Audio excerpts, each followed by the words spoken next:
Hi, I am Max, and today I will tell you another heartbreaking story.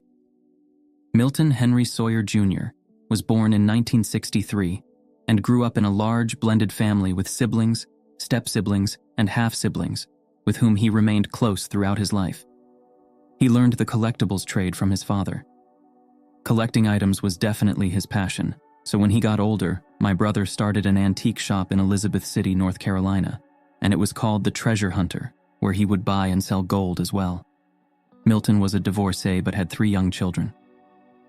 It was at his kids' school, in 2011, that he met 38-year-old Angel Kiesinger. Angel had 4 kids of her own and was in the middle of separating from her husband. She and Milton bonded over the challenges of being single parents, and after her divorce was finalized, she and Milton began dating. They married in 2012, and she soon ensconced herself at the Treasure Hunter. When she came on the scene, she started to spend time organizing, staging the items so that the shop looked a little better. Milton appreciated that.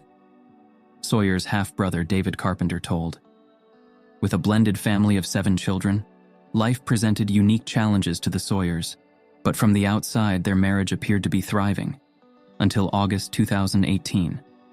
In the early morning hours of August 2nd, 2018, Angel showed up at her neighbor's front door, bloodied and hysterical. She claimed someone had broken into her home and killed Milton, so her neighbor called 911. When sheriff's deputies arrived at the Sawyer home, they found the doors unlocked. Inside, the master bedroom was ransacked with clothing scattered about the floor. Milton Sawyer was lying face down in the bathroom with both his hands taped up behind his back. Pasquotank County Sheriff's Major Aaron Wallio told after examining Milton's body, it was determined he was deceased, according to local CBS affiliate WTKR. He was 55 years old. Investigators found the crime scene consistent with a robbery gone wrong scenario and saw obvious signs of a struggle.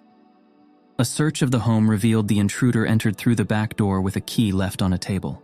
That is of a particular note. How unusual that was in other crimes that I've investigated personally. I don't think I've ever seen a key that was just openly available. North Carolina State Bureau of Investigation Special Agent Stephen Norman told Angel was interviewed at the hospital, where she was being treated for her head wounds.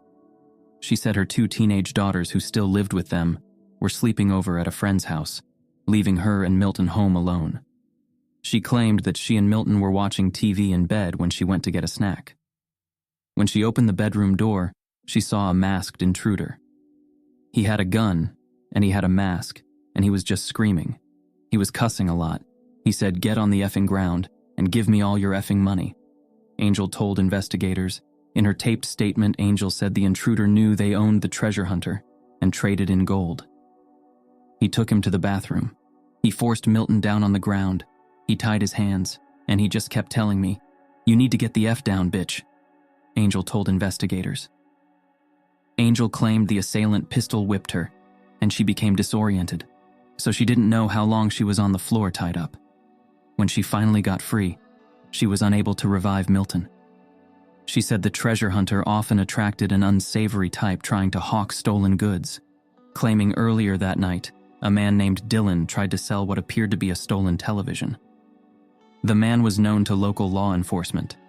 However, he was already in custody on drug charges and had an alibi. She also alleged they always kept a key by the back door in case their kids came home late. Meanwhile, Milton's autopsy results came back.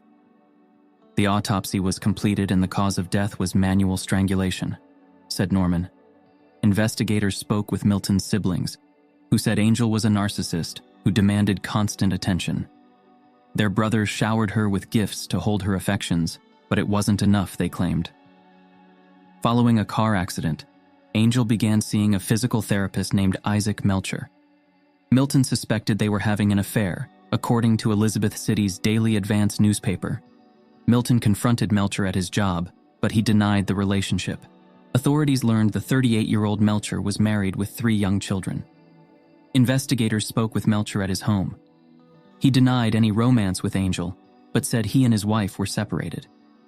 When investigators asked to search his phone, he claimed it was destroyed after he spilled water on it.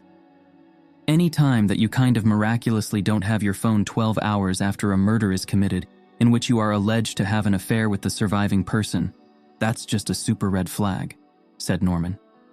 Melcher claimed on the night of the murder he went to Walmart to buy a replacement phone, a claim contradicted by the store's surveillance footage.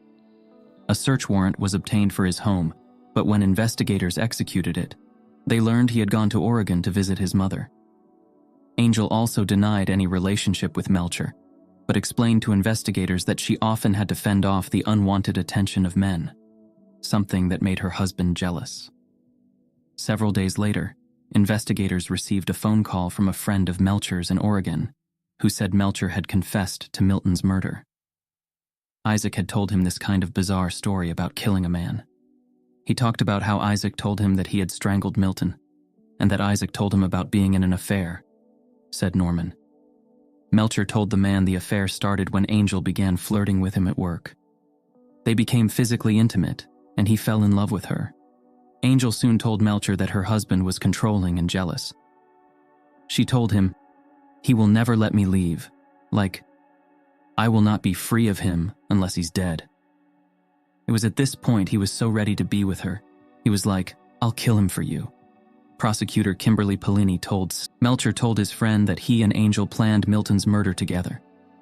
After learning the Sawyers were alone on August 2nd, Melcher put the plan into action. He said after he got Milton tied up, he went behind him and did a chokehold and choked Milton out until he knew he was passed, said Wallio. Melcher claimed Angel was an active participant in the murder and left the key out back for him. He slapped her, per her request.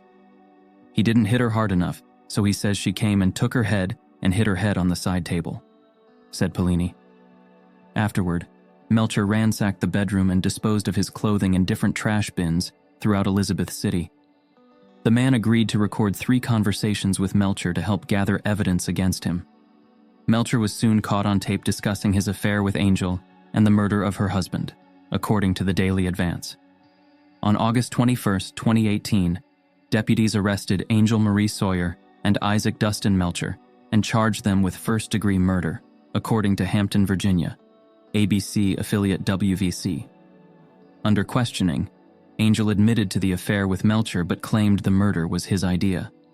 She said Melcher was obsessed with her and that she didn't notify police sooner because she was scared. "We just started picking her apart on things that just didn't make sense. Obviously the false leads. You knew Isaac did it. You could have told us," said Aaron Wallio.